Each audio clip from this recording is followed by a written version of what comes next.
Uh, Good morning, everyone. We have been discussing genetic standards. Today, we are going to discuss specifically monohybrid inheritance.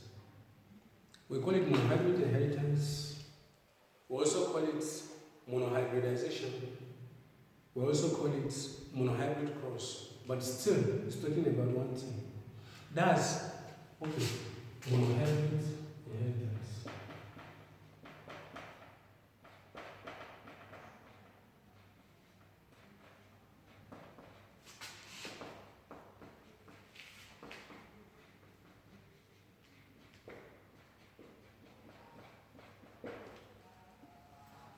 Monohybrid inheritance.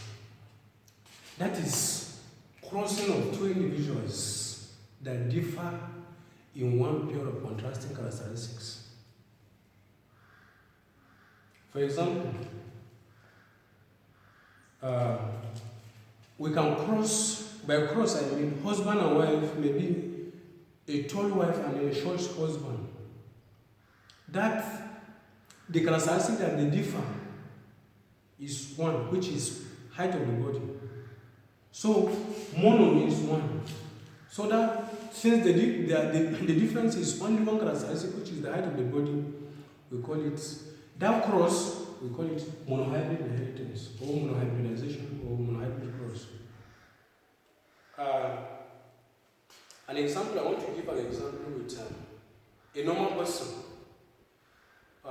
Genotype test, that's what we call genotype test in hospital, that intending couples normally go to hospital for this type of test before their marriage. And the result of the test could be normal, person, that's AA. If it is AA, the person is normal. Some people are AS, that's carrier. They have the sickle cell gene, but they can't affect the individual, the person that has it. Then, but we have sickler, SS, sickler.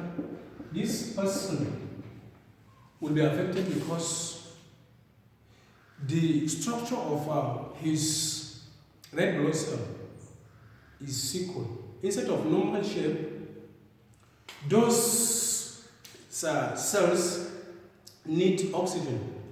The oxygen is not sufficient for them. So, and as such, instead of maintaining their normal shape, the shape is like sickle. That's why you see the production of cells in the body, the blood in the body will be insufficient.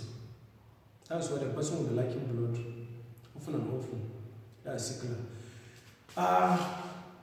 For example, I want to demonstrate a normal, maybe a normal man and a career woman to see how are they going to give birth to their children. Or a normal man and a sickler, a woman that is sickler.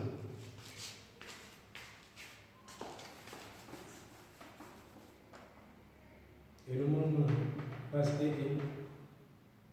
Then we have AS. Then we use X.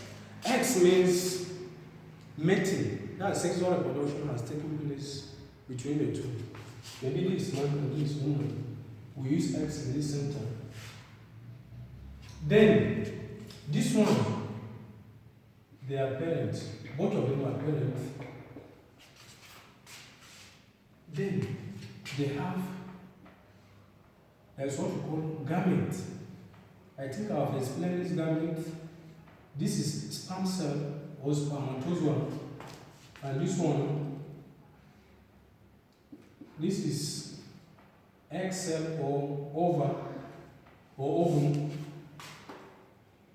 Then this is F1 generation. This is their children.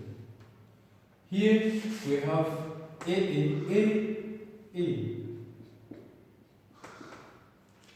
Here we have AS. A and S. Then here, this one and this, we have AA.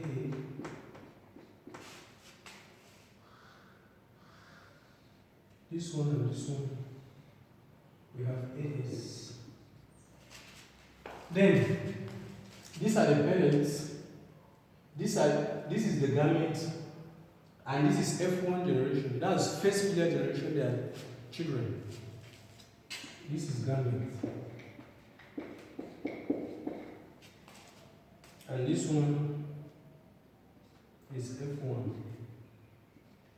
F1 means first filial generation. That's their children. If you look at this, maybe husband, maybe wife, or maybe wife, husband, I don't want to be biased. Then, one is normal and the other one is carrier, has the gene, but the person will not be affected.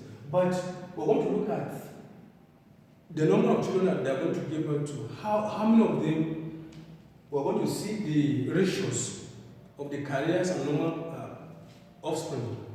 Then, here we have AA2, and then we also have AS2. We call it, the ratio, we call it 2:2. We can say 2:2. 2:2 means 2 normal children and 2 carrier children. That's some explanation. They will have, if a normal man marry a carrier woman, that's how their children are going to be. If they have 4 children, 2 are going to be normal and 2 are going to be carrier of sickle cell gene. That's for that. And in a situation whereby one of the parents is sickler,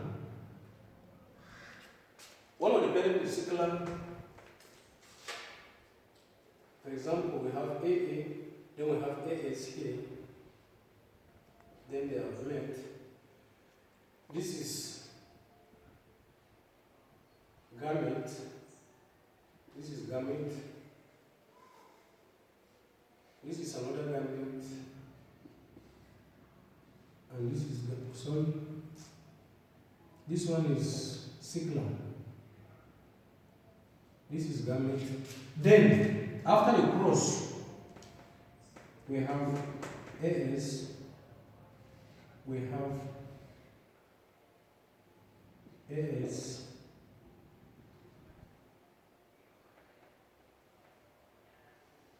we have AS, we also have AS, which means all their children are going to be, the ratio is 4:0. It means all the children are carrier of sickle cell gene.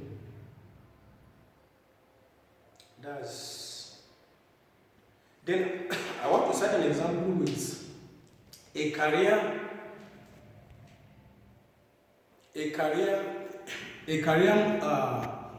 man and a sickler, a woman and a sickler.